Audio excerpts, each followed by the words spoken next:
So, Francis, bakit nga ba tinatawag na Killer River yan?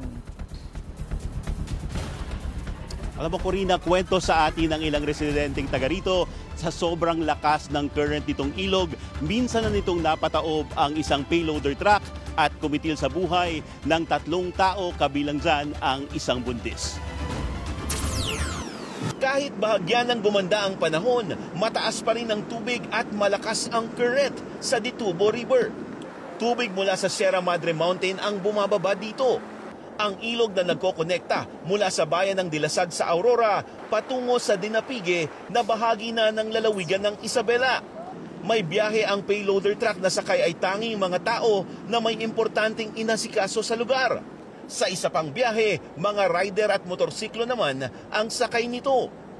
Pero nagkaproblema sa makina nito kaya ang grupo ng mga rider nagtulungan na lang at pinasan ang motorsiklo para maitawid sa ilog. Ang isang truck, hinatak naman ng backhoe para makatawid. Sa buong maghapon, ilang beses nagpapabalik-balik ang truck para makatulong sa mga residente. May isang barangay pa kasi na sakop ng Dilasag doon na boundary ng Isabela. Na-sacrifice para ilipat ko lang yung baka ko. 2 araw na kasing hindi pa nailipat, wala nang makain. Bakas naman ang putik sa service nila Konsehal Joel Aranya. Pabalik sila sa Dinapigue matapos magsagawa ng clearing operations sa mga landslide na dulot ng Bagyong Christine.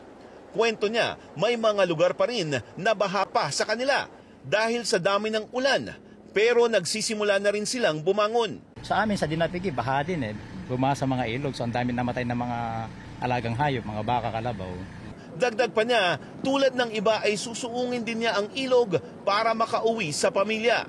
Kaya naman malaking bagay daw sa kanila ang proyekto ng DPWH na tulay dito para sa susunod na mga panahon, may bagyo man o wala, mas magiging ligtas na ang pagtawid sa ilog. Samantala, dahil sa pagganda ng panahon ay balik operasyon na ang beach resorts sa Dilasag ngayong weekend. Maganda naman ang sikat ng araw sa bayan ng Kasiguran kanina, sabay sa paglilinis ng mga residenteng binaha. Ang mag-asawang Gina at Noel Moldes, ibinilad sa araw ang mga nabasang gamit, pati monitor ng computer. Hindi sila lumikas sa kasagsagan ng baha, bunsod ng Bagyong Christine, kahit may sanggol. Hanggat natas po yung tubig, yung mga gamit po namin ay tinataas din po namin. Kaya hindi po kami pwedeng umalis kung maaari. Meron ding nagputol ng mga sanga ng puno bilang paghahanda na rin sa susunod na bagyo. Ang mag-asawang Valentino at Helen Meneses naman, nalinis na rin ang mga putik na dala ng baha. Pag mas gumanda pa ang panahon ay ibabalik na nila sa lapag ang mga appliance gaya ng refrigerator na inangat nilang mag-asawa para hindi masira. Samantala, Corina, base naman sa pinakahuling anunsyo nitong MDRRMC Dilasag ay nadadaanan na ng mga sasakyan ang lahat ng mga kalsadang binaha dito sa kanilang bayan. Corina? So kumbaga ito ang mga eksena pala, Francis, pag bumaba na ang baha at bumabalik na ang mga tao sa kanilang mga tahanan. Pinag-uusapan namin ni Pinky dito yung Killer River na yan. Hindi pa yan pwede languyin na lamang kasi napakababaw naman tila. Bakit kailangan sumakay sa payloader kahit sa bagay buntis yung sinasabi mo, pero wala bang paraan, mas ligtas na paraan para makatawid? Alam mo, Corina, para dun sa mga residenteng tatawid mula dito sa Aurora papunta sa Isabela, ito lamang yung ruta nila. Kaya wala silang ibang mapagpipilian kundi suungin itong ilog na ito, Corina. At bakit tumataob? Hindi dahil sa taas ng tubig o bilis ng ragasa ng tubig, kung hindi sa baku-baku ito, sa ilalim.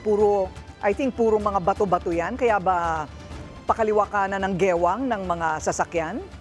Tama, Corina, dahil hindi nga pantay itong sahig dito sa ilog, kaya naman nakita natin sa mga video natin na halos hindi rin makontrol na nitong payloader yung kanyang pag-angat o dun sa pag-andar niya dito. Pero bukod dyan, nakakatulong din, Corina, yung malakas na current ng tubig dahil naitutulak niya itong payloader papunta doon sa direksyon niya ng agos ng tubig. Kaya nagiging delikado ito para sa mga maliliit na sasakyan. Ayun, ang nakakatuwa na lang ay bumubuti na ang kalagayan ng panahon dyan, Francis. Maraming salamat.